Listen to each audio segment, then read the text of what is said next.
Movie की शुरुआत में हम एलिस को देखते हैं और वह कह रही होती है कि मैं दुनिया की सबसे ताकतवर और सबसे बड़ी कंपनी अम्ब्रेला कॉरपोरेशन के एक बहुत बड़े प्रयोगशाला में काम करती थी, जिसका नाम था हाइव, जिसके नीचे एक बहुत बड़ी जगह पर थे बहुत सारे जैविक हथियार।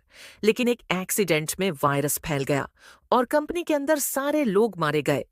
पर हैरानी की बात यह थी कि मरने के बाद भी टी वायरस की वजह से सारे लोग फिर से जिंदा हो गए और जॉम्बी में बदल गए। लेकिन मैं और मेरे एक साथी मैट उस जगह से किसी तरह से निकल आए।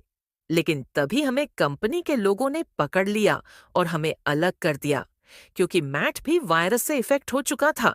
इसलिए कंपनी के लोगों ने उसे रिसर्च के लिए अपने पास ही रख लिया और मुझे भी एक लैब में ले जाकर मुझ पर एक्सपेरिमेंट किया।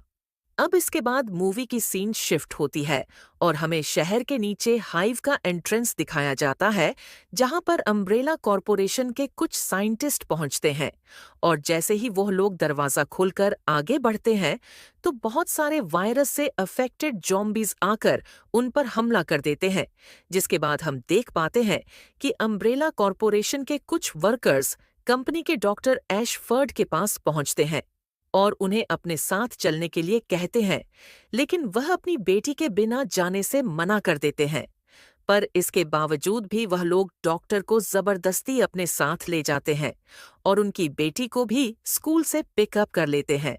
लेकिन जब उनकी बेटी स्कूल से आ रही होती है, तभी गाड़ी की एक्सीडेंट हो जाती है, जिसके बाद हमें 13 घंटे बाद का सीन दिखाया जाता है, जहां पूरे शहर में चारों तरफ तबाही मची हुई थी, क्योंकि जॉम्बीज लोगों पर अटैक करके उन्हें बहुत ही बेरहमी से मार रहे थे।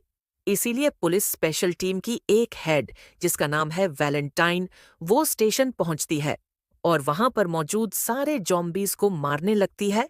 साथ ही वहां मौजूद एलजे को भी आजाद कर देती है। फिर हम अम्ब्रेला कॉरपोरेशन के लीडर टिमटी को देखते हैं, जो एलिस को एक प्रोजेक्ट की तरह यूज कर रहा होता है और उसे नींद से जगा देता है।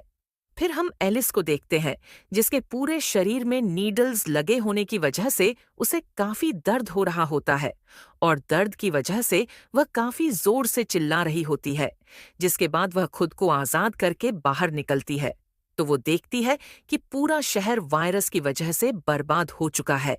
अब अगले सीन में हमें पता चलता है कि रेकन सिटी के चारों तरफ एक दीवार है और वहां से बाहर जाने का सिर्फ एक ही एग्जिट गेट है, जहां पर अम्ब्रेला कॉरपोरेशन के लोग इन्फेक्शन से बचे हुए लोगों को शहर से बाहर निकालने का इंतजाम कर रहे थे। वहीं वैलेंटाइन उस एग्जिट गेट के पास अपने साथी को ढूंढते हुए पहुंचती है और वहां पर उसे अपना साथी पेटन मिल जाता है। लेकिन उसी समय लोगों के बीच में एक आदमी अचानक जॉम्बी में बदल जाता है और पेटन को काट लेता है। और यह सब कुछ टिमटी ऊपर से देख रहा होता है और वो समझ जाता है कि यहाँ पर भी वायरस फैल चुका है। उसके बाद वह एग्जिट गेट को बंद करवा देता है, जिससे शहर के बहुत सारे लोग शहर के अंदर ही रह जाते हैं। जिसके बाद टिमटी वहां मौजूद सभी लोगों को अपने घर वापस जाने के लिए कहता है और उनके ना मानने पर गोलियां चलाने का ऑर्डर दे देता है, जिससे मजबूर होकर सभी लोग वापस अपने घर की तरफ लौट जाते हैं।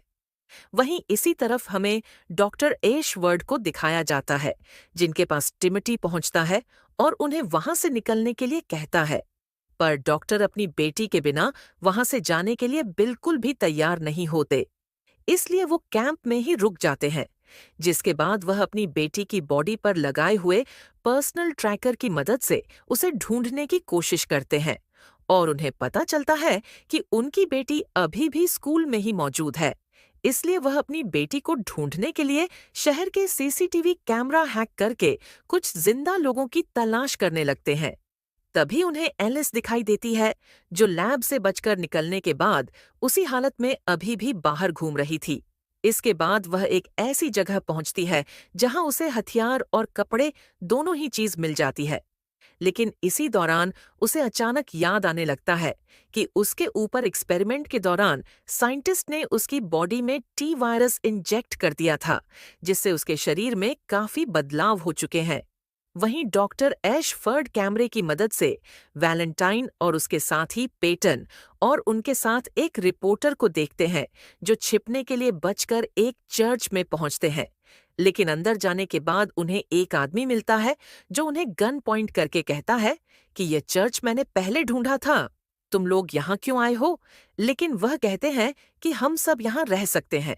तभी उनके पास इसी चर्च के फादर स्पीच देते हुए उनके पास आते हैं और इसी बीच अचानक उन्हें वहां पर किसी के होने का एहसास होता है। इसलिए वैलेंटाइन चेक करने के लिए दूसरे रूम में पहुंचती है। तभी वहां पर उसे एक बूढ़ी औरत दिखाई देती है जो चर्च के फादर की सिस्टर थी। लेकिन चेक करने पर वैलेंटाइन देखती है कि वह बूढ़ी औरत कुर्सी से बंधी हुई है और वह एक जॉम्बी में बदल चुकी है।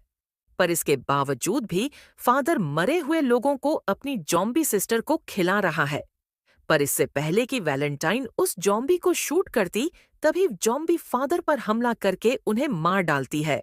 वहीं इधर पेटन और बाकी दोनों को चर्च में किसी क्रिएचर के होने का एहसास होता है, जिससे वह उस क्रिएचर को चारों तरफ ढूंढने लगते हैं।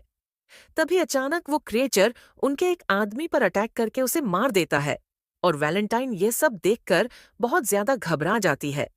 तभी पेटन उसे अपनी तरफ खींचकर बताता है कि यहाँ पर ऐसे ही और 3 क्रिएचर मौजूद हैं और अब हम यहाँ पर बहुत ही बुरी तरह से फंस चुके हैं।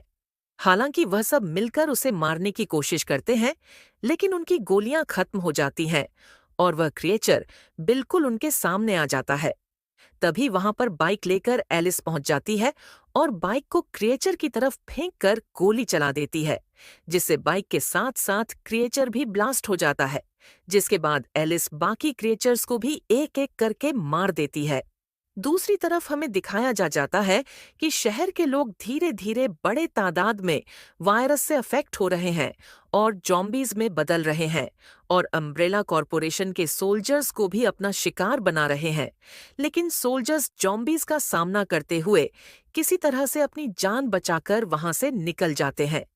इधर एलिस जब बाकी लोगों के साथ आगे बढ़ रही होती है तो उसे पता चलता है कि पेटन वायरस की वजह से अफेक्ट हो गया है, इसलिए वह उसे शूट करने वाली होती है, पर वैलेंटाइन उसे ऐसा करने से मना कर देती है। तब इसी दौरान वहीं पर कब्रिस्तान के नीचे से मुर्दे जॉम्बी बनकर बाहर निकलने लगते हैं और सभी पर हमला करने लगते हैं। लेकिन एलिस उन जॉम्बीज का सामना करती है और उन्हें एक एक करके मारने लगती है। लेकिन जॉम्बीज की तादाद बहुत ज्यादा होने की वजह से एलिस अपनी साथियों को लेकर यहाँ से बचकर निकल जाती है।